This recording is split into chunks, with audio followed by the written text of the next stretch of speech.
Amén. Entonces, hoy día estamos ya con la segunda porción del libro de Levítico o Vayikra, donde entramos ya desde el capítulo 6 en adelante hasta el capítulo 8.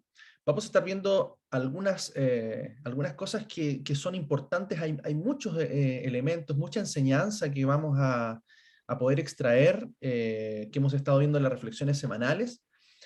Vamos a enfocarnos en algunos elementos que son súper importantes, entendiendo que cada una de las ofrendas o korbanot en hebreo, o traducido como sacrificios, van a tener figuras, elementos, van a tener instrucciones muy específicas, ya que además son proféticas y nos van a dar también el testimonio del cumplimiento ya a través de Yeshua. Yeshua cumple cada una de esas ofrendas. Yeshua es cada una de esas ofrendas, cada uno de esas formas de acercarse al Padre. Así nosotros hoy día a través de Yeshua podemos y tenemos una ofrenda santa, un sacrificio válido, único, una vez y para siempre, que no solamente nos permite acercarnos, perdonar nuestros pecados, sino también santificarnos. También tiene la capacidad de transformar nuestra vida para que no sigamos como se hacía en el antiguo pacto, presentando una y otra vez ofrendas por el pecado. Hoy día, a través de ese excelente sacrificio, de ese excelente korbanot, ofrenda que fue entregado en su propio cuerpo, hoy día podemos tener el poder para que nuestra vida sea santificada y podamos ser libres del pecado, libres de la maldad, y así podamos crecer en una vida consagrada y una vida santa a través de su Espíritu Santo en nosotros. Amén. Entonces vamos a ver esta porción que se llama Sab en hebreo, que significa ordena. Ya Sab es una palabra que está relacionado a Tetzabé, ¿cierto? Y él ordenó, él mandó, y también está relacionado con la palabra hebrea mitzvah, que también es traducida como mandamiento. Entonces, esto nos habla de indicaciones, nos habla de mandamientos, de ordenanzas, ya que están establecidas, fíjese, para aquellos que son llamados a un sacerdocio, aquellos que son llamados a ser santos, apartados, eso es la palabra santo, apartados para Él. Estamos en este mundo, pero no somos de este mundo. Estamos en este mundo, pero no pensamos como este mundo. Entonces, vamos aquí a entender lo que realmente es la santidad y quiénes somos nosotros y a qué estamos llamados también delante de su presencia. Acá hay una tabla comparativa, un poquito de lo que vimos la parashá o la porción de la semana pasada, ya, donde aprendimos principalmente 5 corbanotos, 5 ofrendas o sacrificios, ya, que son enseñados allí, que tenemos el olá, que fue traducido como holocausto, ya que es aquel ofrenda de ascensión, ya. Recuerde, todas estas ofrendas tienen un principio, y ese principio, esa esencia es que nos podamos acercar. Él siempre ha querido estar cerca de nosotros, pero sabemos que el pecado, que la maldad y todas aquellas impurezas nos apartan de un Dios santo, pero Él es el que provee siempre la forma de que nosotros nos podamos acercar a Él. En el antiguo pacto se acercaban a través de estas ofrendas, la ofrenda minjá, que era una ofrenda de cereal, una ofrenda de grano, ya una ofrenda de trigo, principalmente de toda preparación de pan, de hojuelas, de tortas, que eran presentadas también en ofrenda. Las ofrendas chelamim, o las ofrendas de paz, la ofrenda hatat, que era por el pecado, y la asham, que era la ofrenda por la culpa. Ya en la porción anterior, entonces todas aquellas estaban dirigidas al pueblo y trata de la presentación de estas ofrendas. Hoy la porción que vamos a ver nos habla también de estas ofrendas, pero ya empieza a dar algunas instrucciones mucho más específicas y principalmente dirigida a los sacerdotes, ¿ya? De cómo se debían realizar y ejecutar estas ofrendas. Acá hay algo interesante también, que el orden en el cual son mencionadas las instrucciones cambian un poquito a diferencia del anterior, ¿ya? Y vamos a ver, primero se menciona la ofrenda olá, la ofrenda minjá, la ofrenda hatat, la ofrenda sham y la ofrenda shelamim. Todas estas ofrendas, entonces, como yo les decía, cada una de ellas tiene señales, tiene características que van a ser todas relacionadas con Jesús. Yeshua es aquella ofrenda que va a cumplir cada uno de esos detalles, cada uno de esos requisitos. También podemos decir entonces que Yeshua es nuestro corbán. Él es nuestra ofrenda. Amén. La única ofrenda válida por la que hoy nos podemos presentar delante de su presencia. Entonces, Yeshua subió como una ofrenda olá, una ofrenda de ascensión, como una ofrenda minjá, que significa regalo, don, ¿ya? Por nuestro atat, por nuestro pecado, por nuestra culpa, Hashem, para traernos la paz, ¿ya? O la ofrenda Chelamim. Entonces vemos cómo cada una de estas ofrendas cumple un propósito hermoso, ¿ya? Yeshua para cada uno de nosotros. Entonces recordemos, hermanos, ¿qué nos dice la palabra? Porque tenemos que aprender a posicionarnos en el lugar que Él nos llamó. Tenemos que ser transformados en nuestro entendimiento, en nuestra mente, como lo dice el apóstol Pedro en su carta, dice, vosotros también sois edificados como piedras vivientes, casa espiritual para un sacerdocio santo, a fin de ofrecer corbán, sacrificios, ofrendas espirituales aceptables a Dios por medio de Yeshua, nuestro Mesías. Entonces vemos, hermanos, que el apóstol Pedro nos está diciendo, ahora ustedes son sacerdocio santo, todos aquellos que hemos sido llamados, que hemos sido lavados por la sangre preciosa, que estamos caminando, aprendiendo su palabra, su instrucción en nuestro corazón, comenzamos a ser apartados, enseñados para hacer ese sacerdocio santo y ofrecer, fíjese, sacrificios espirituales aceptables, ¿ya? No que sean rechazados, sino que sean aceptables delante de Dios. Entonces, entendamos este llamado que Él nos hace. También Él señala, ¿acaso no sabéis que sois santuario o templo de Dios y el Espíritu de Dios mora en vosotros? Entonces vamos a ver de que Él nos ha constituido templo del Espíritu, nos ha constituido sacerdocio y también nos ha constituido ofrenda. Amén.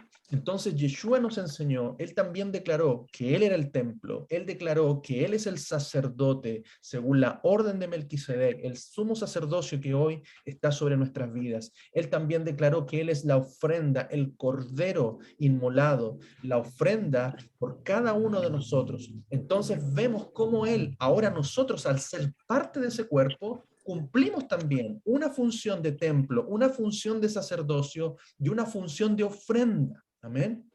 Entonces, vemos también como Romanos 12, el apóstol Pablo nos dice, así que os exhorto, hermanos, por las misericordias de Dios, a presentar vuestros cuerpos como un sacrificio, corbán, ofrenda, que está viviendo santa y agradablemente ante Dios. Esta es vuestra adoración verdadera. Amén. Entonces, hermano, qué importante es entender esto en nuestra vida, que hemos sido apartados para Él. Mire lo que dice también Éxodo 19, del 5 al 6. Ahora pues, si de veras escucháis mi voz y guardáis mi pacto, entonces vosotros seréis objeto de mi predilección entre todos los pueblos, porque mía es toda la tierra, y vosotros me seréis un reino de sacerdotes y una nación santa. Estas palabras hablarás a los hijos de Israel. Entonces vemos, hermanos, que tenemos un nuevo pacto, un pacto que fue restaurado, un pacto que anteriormente fue quebrantado, pero hoy día somos pueblo de Él, somos nación santa, pueblo adquirido por Él, y por lo tanto ese llamado que Él nos hace es un llamado santo para servirles como sacerdotes. Amén. Entonces, qué importante es recordar, entender estas palabras, entender nuestra identidad. Entonces, entrando un poquitito a lo que es esta porción, los primeros versículos de Levíticos capítulo 6, versículo 1 al 5 dice, habló Adonai a Moisés diciendo, si una persona peca y comete prevaricación contra el Señor, ya sea engañando a su prójimo en cuanto a depósito o prenda confiada en su mano, o por hurto, o por extorsión a su prójimo, o por hallar algo perdido y negarlo, y por cualquiera de estas cosas que puede hacer el hombre, jura falsamente pecando con ellas.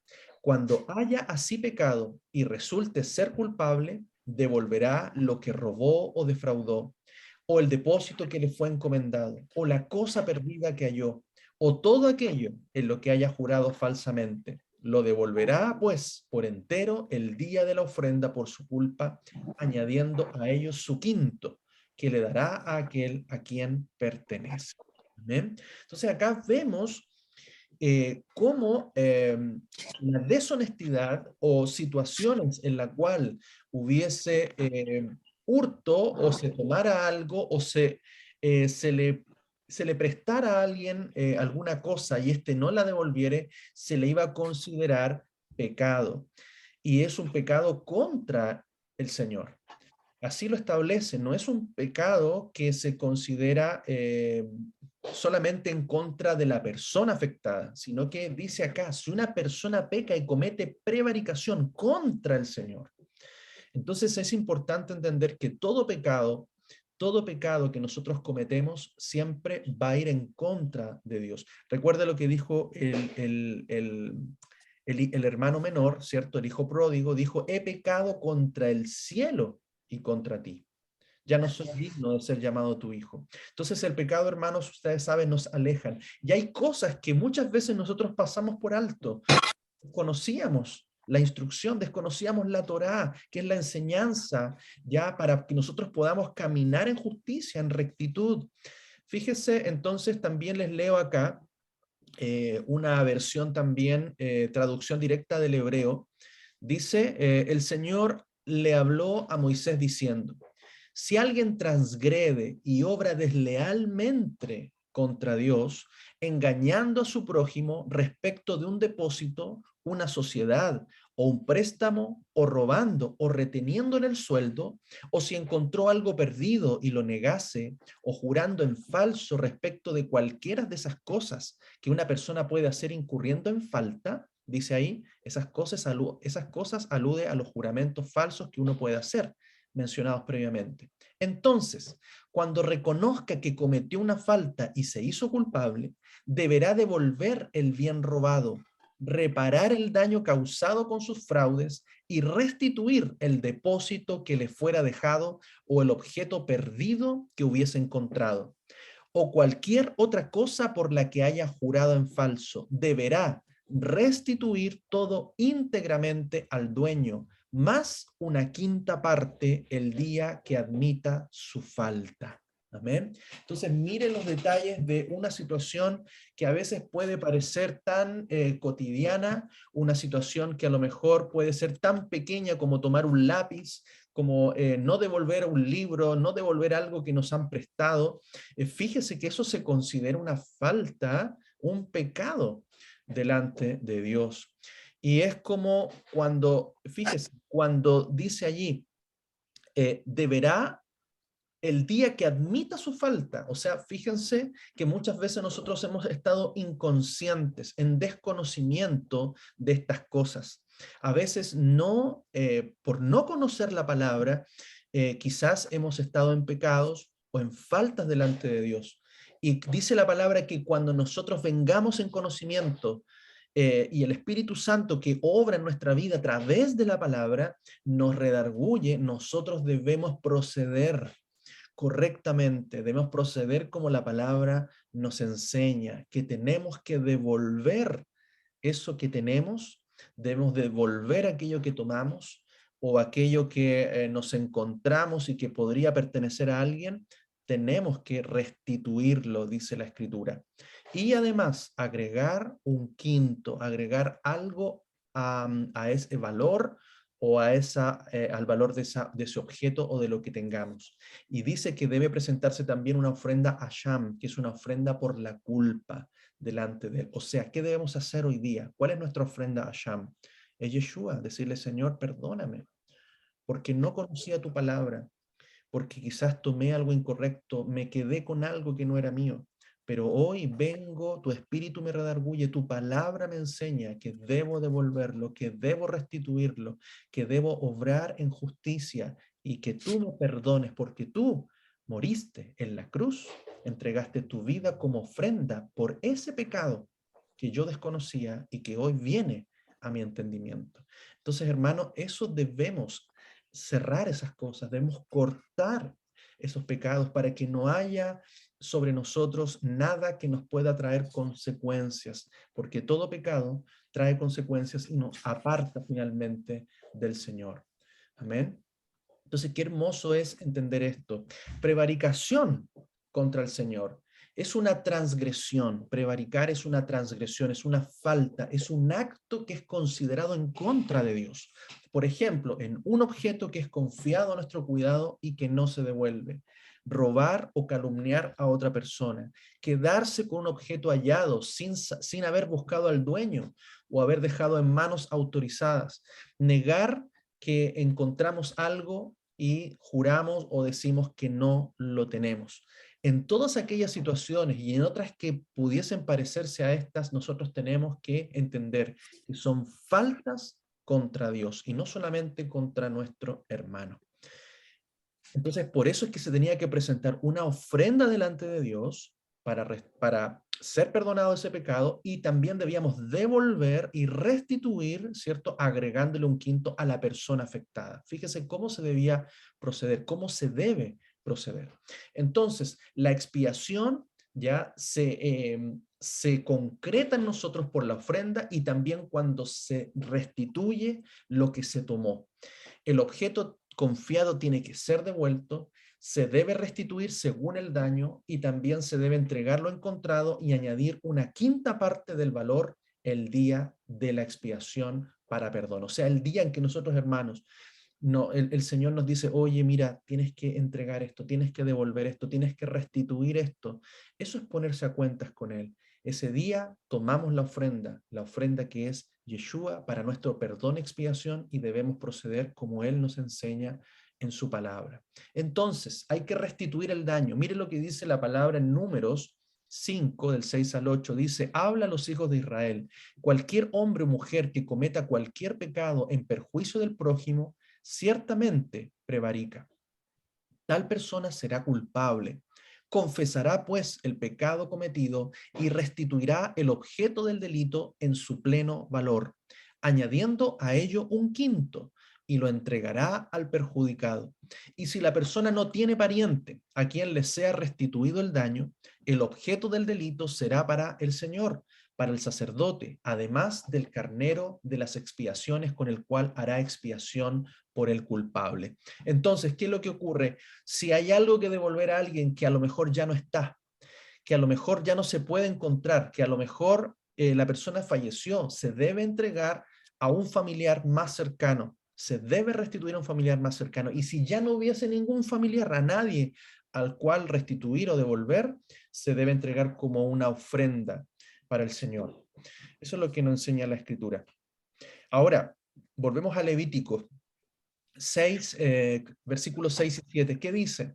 Y como ofrenda por su culpa ante el Señor, llevará del rebaño un carnero sin defecto, en valoración por una ofrenda por la culpa. Y el sacerdote hará expiación por él delante del Señor y será liberado. Mire, fíjese cómo esto va a traer libertad. Hay muchas veces ataduras, hay cadenas, hermanos, porque hay pecados que no han sido perdonados, hay pecados que no han sido restaurados conforme a la palabra. A veces nosotros hemos pensado de que cuando venimos al Señor, el Señor nos perdona todo pecado y es como un borrón y cuenta nueva, pero así no opera la verdad de la palabra, así no opera. Lo que habla es que nosotros venimos al Señor, nos arrepentimos, pedimos perdón, pero tenemos que restituir, tenemos que mostrar obras de arrepentimiento, tenemos que actuar justamente. No es un borrón y cuenta nueva, porque fíjese que nuestros pecados no fueron perdonados por un borrón y cuenta nueva, fueron perdonados a través del sacrificio, a través de la muerte de Yeshua en la cruz. O sea, nuestros pecados tuvieron un precio. Y si nosotros somos perdonados es porque alguien los pagó. Y el que los pagó fue nuestro amado Señor. Entonces, hermanos, tenemos que aprender también a través de la Escritura a cómo proceder ante estas situaciones. Entonces, fíjese lo que ocurre con Zaqueo. Lucas 19, del 8 al 10.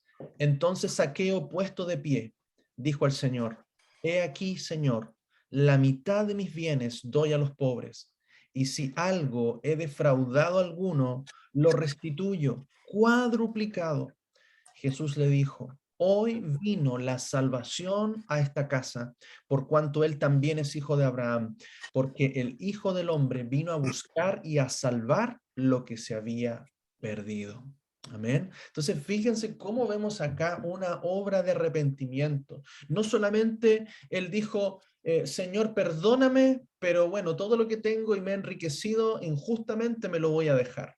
Él dijo, no, he hecho incorrectamente, he pecado, he defraudado a personas, he actuado injustamente, he robado, he engañado. Voy a entregar la mitad de mis bienes y voy a restituir cuadruplicado. Imagínense, o sea, estaba actuando mucho más allá de lo que la misma instrucción, la misma Torá le enseñaba. Porque él conocía quizás la palabra y sabía que no estaba haciendo justamente. Y es por eso que el arrepentimiento, hermanos, trae una verdadera actitud de restauración, de restitución, para que realmente seamos libres de todo pecado. Amén. Qué hermoso este pasaje, ¿cierto? Porque nos va relacionando con lo que la palabra nos enseña. Quiero que podamos ver lo que continúa este pasaje y nos vamos a quedar un poquito en esta parte, en esta enseñanza. Dice Levítico 6, del 9 al 13. Dice, ordena a Aarón y a sus hijos y diles, esta es la ley del holocausto. El holocausto permanecerá ardiendo sobre el fuego encima del altar toda la noche hasta la mañana, y el fuego del altar ha de mantenerse ardiendo en él. El sacerdote se vestirá de su túnica de lino y vestirá sobre su carne los aragüeyes de lino, y recogiendo de sobre el altar la ceniza del holocausto que el fuego habrá reducido, la depositará al costado del altar. Se quitará luego sus vestiduras y revestido de otras vestiduras sacará la ceniza fuera del campamento a un lugar puro. En tanto, el fuego de sobre el altar arderá en él sin extinguirse. El sacerdote quemará leños en él en la mañana y acomodará encima el holocausto, dejando consumir en él las grasas de las ofrendas de paz. Un fuego continuo arderá sobre el altar sin extinguirse. Entonces acá vemos una ordenanza, vemos algo que realmente tiene una connotación, tiene una tremenda importancia, que es que el fuego no se debe apagar, debe haber un fuego continuo. Vamos a ver qué es ese fuego, qué representa ese fuego en nosotros, porque sabemos que la palabra, ¿cierto? Dice Pablo a Timoteo, por esta razón te recuerdo que avives el fuego del don de Dios que está en ti por la imposición de mis manos.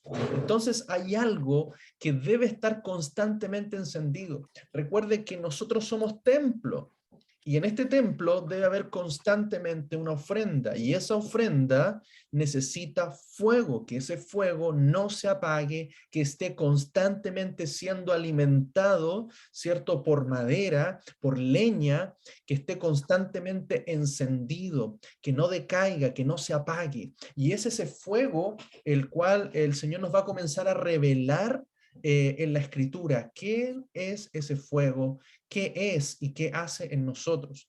Vamos a ver entonces allí cómo el Mesías, ¿cierto? Es la ofrenda olá. Entonces, perdón, no noté aquí eso, aquí está. Entonces vamos a ver al Mesías Yeshua como nuestra ofrenda olá. Recuerde, olá es traducido como holocausto, que tiene para nosotros mucha relación como sacrificio, ¿ya? Porque precisamente lo que se hacía era quemar al fuego, ¿cierto? Un animal, ¿cierto? Que era especialmente seleccionado para este tipo de ofrenda. Por ejemplo, la palabra menciona el primer olá, el primer holocausto, ya que se realiza en la escritura. es Génesis 8:20. Dice, y construyó Noé un altar a Elohim, y tomó de todo animal limpio y de toda ave limpia, y ofreció holocaustos sobre el altar. Entonces acá vemos cómo la escritura registra ese primer olá, ese primer acercamiento, una vez que Noé baja del arca, ya cuando todo el diluvio había terminado, él ofrece animal limpio, él ofrece en sacrificio para el Señor un holocausto de acercamiento. Entonces vemos también allí una señal. Vamos a ver siempre en este tipo de ofrendas, de sacrificios, vamos a ver la figura de Yeshua. También vemos esta ofrenda olá con Abraham. Génesis 22, del 1 al 2 dice, aconteció después de estas cosas que Elohim probó a Abraham y le dijo, Abraham, Abraham. Él respondió, heme aquí. Y dijo, toma a tu hijo, el amado a quien amas, a Isaac, y ve a tierra de Moriah y ofrécelo allí en holocausto sobre uno de los montes que yo te diré. Sabemos que esta figura, que este pasaje es un anuncio profético de lo que sería el sacrificio del Hijo, el sacrificio de Yeshua, del amado, por cada uno de nosotros. Vemos allí entonces cómo Abraham es probado, porque sabemos que Dios no permite sacrificios humanos. Y vamos a entender que Yeshua se sacrifica como Dios mismo, como Hijo de Dios, se sacrifica por nosotros. Y por lo tanto ya comenzamos a ver una conexión de este olá, de este holocausto, con el sacrificio de Pesaj. ¿Por qué? Porque Yeshua fue sacrificado en una Pascua, en un Pesaj, ya como un cordero. Vamos a ver qué sigue diciendo la Escritura. Vamos a ver cómo se conecta entonces también el cordero como un olá, como una ofrenda olá del holocausto. Ezequiel 46, del 12 al 13, dice la escritura, y cuando el príncipe haga libremente holocausto u ofrendas de paz al Señor, le abrirá la puerta que mira al oriente y hará su holocausto y sus ofrendas de paz, como hace en el Shabbat.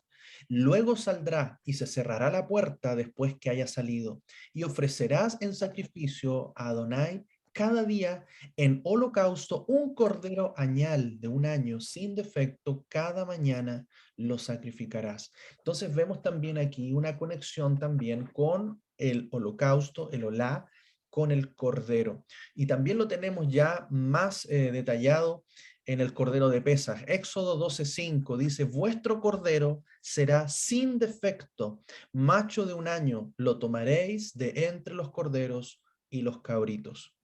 Amén. Entonces vemos quién es nuestro Cordero, quién es nuestro Pesaj, quién es nuestra Pascua.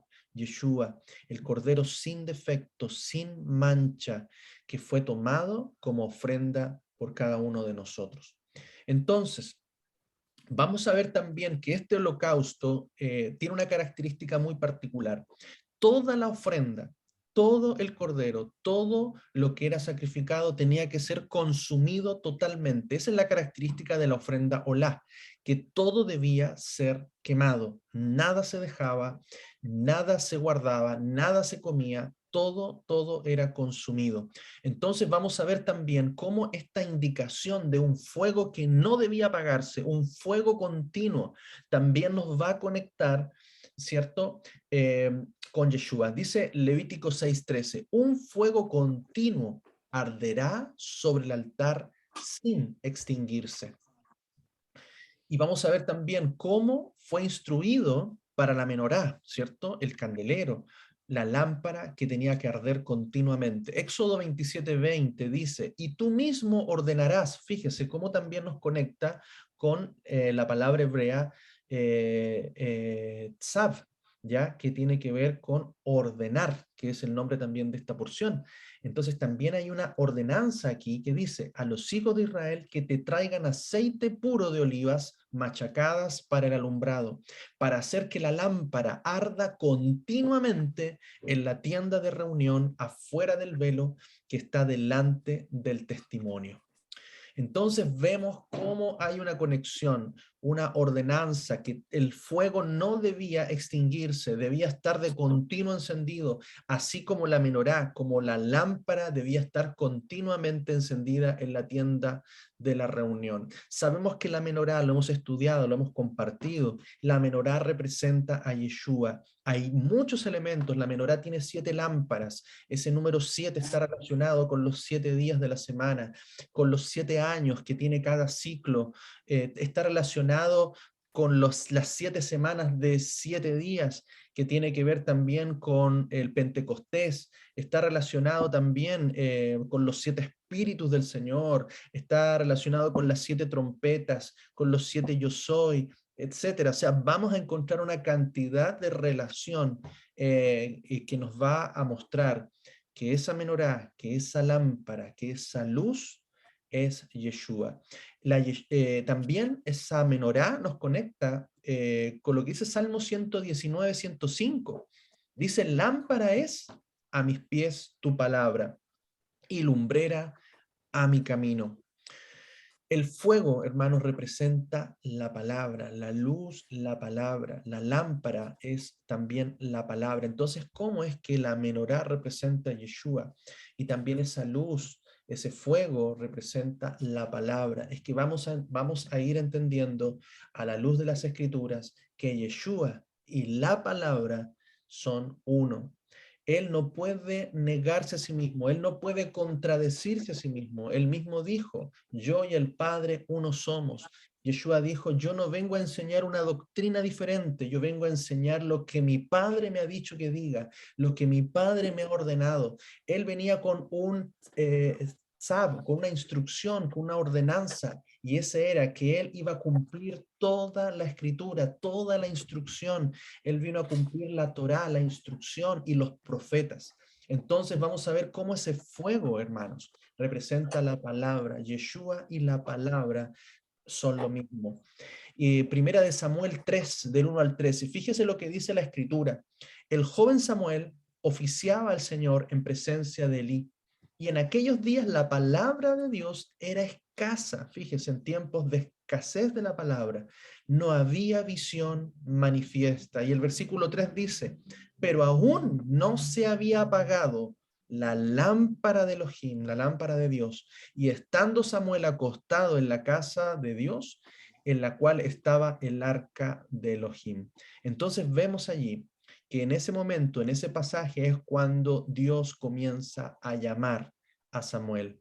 Él comienza a dar palabra a Samuel, viene profecía a Samuel. Y fíjese, aun cuando la palabra era escasa, dice, no se había apagado la lámpara, o sea, todavía estaba encendida. Ahí vemos cómo mientras, hermanos, la lámpara está encendida, el fuego está encendido, ese fuego en tu vida está encendido, la palabra de Dios va a estar en ti, va a estar obrando en tu corazón. Yeshua mismo va a estar obrando en tu vida porque Él es la palabra viva, Él es el Logos. Por eso dice la Escritura en Juan 1, en el principio era el Logos.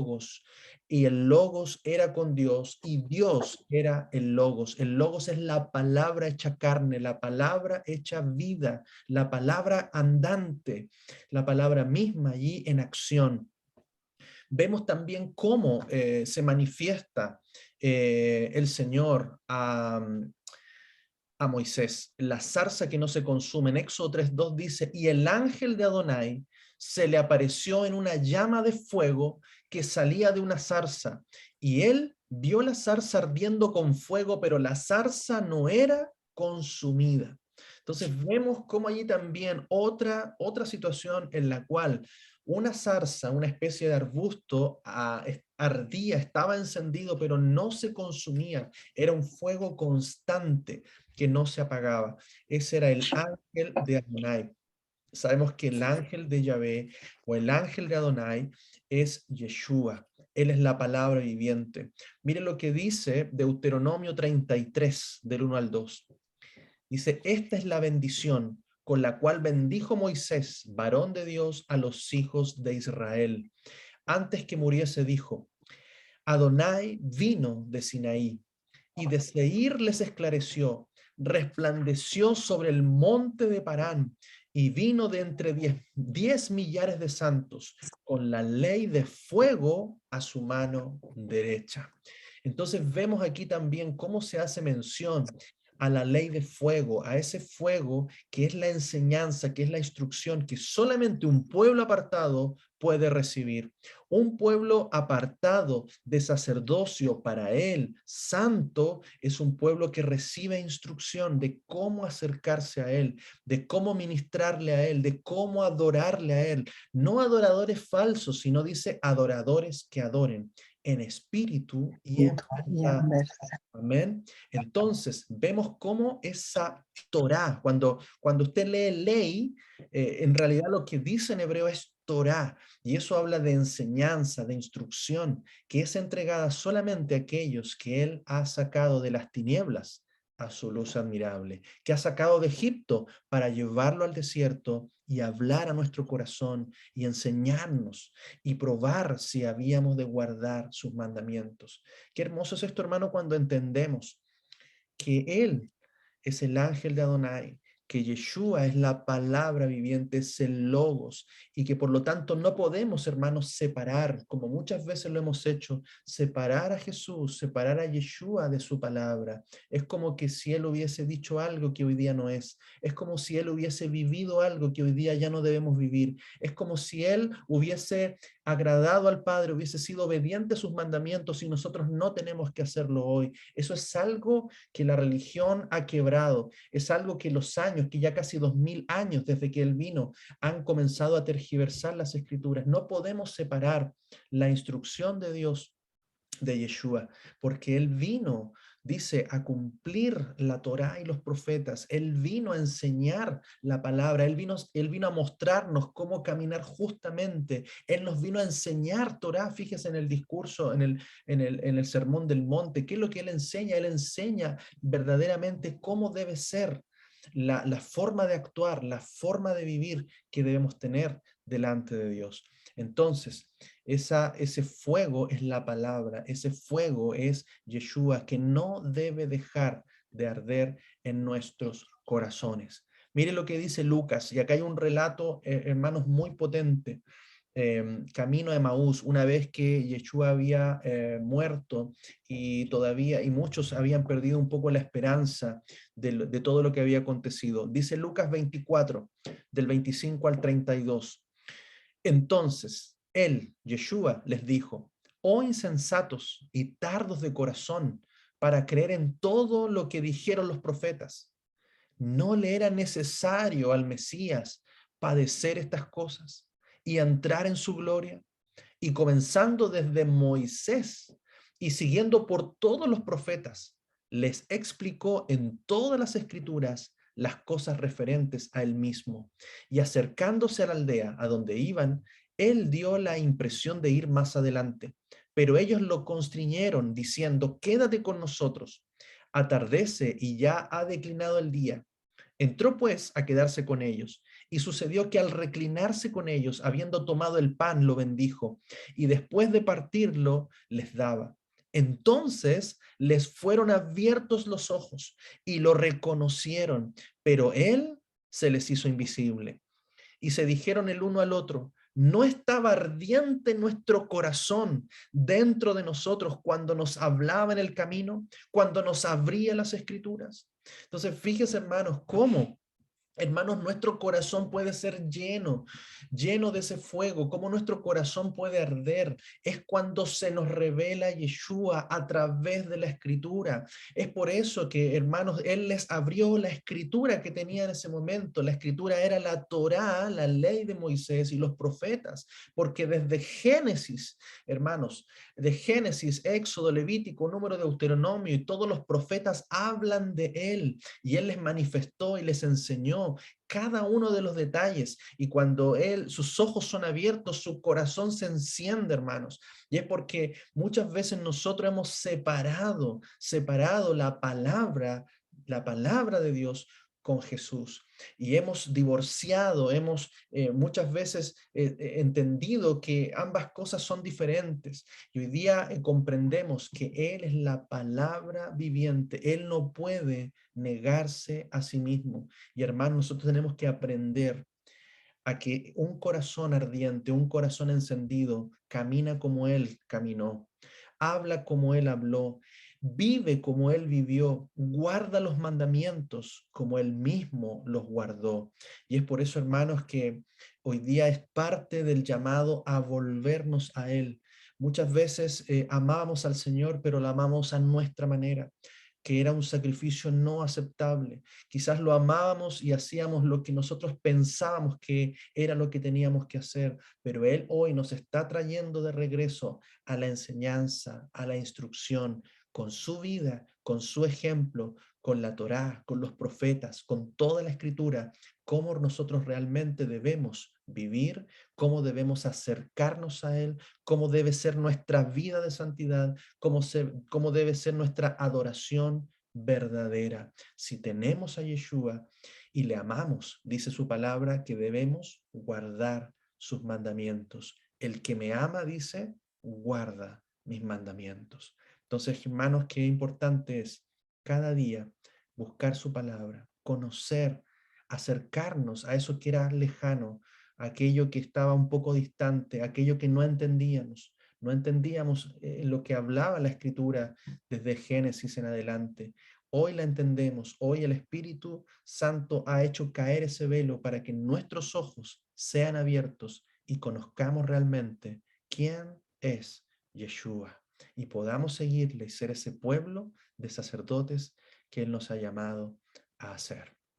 Amén. Ahí les dejo también el nombre de Yeshua en hebreo.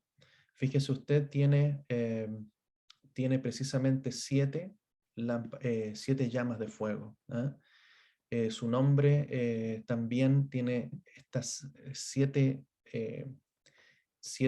llamas, por así decirlo, que forman su nombre en hebreo, que es Yeshua. Eso para nosotros, hermanos, representa llamarlo por su nombre.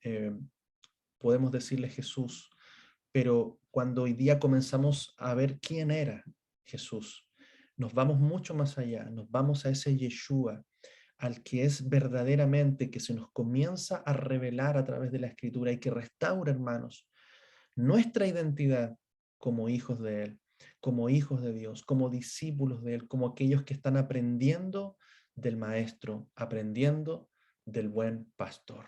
Amén.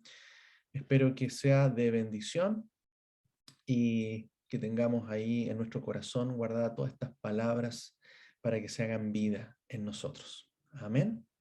Amén.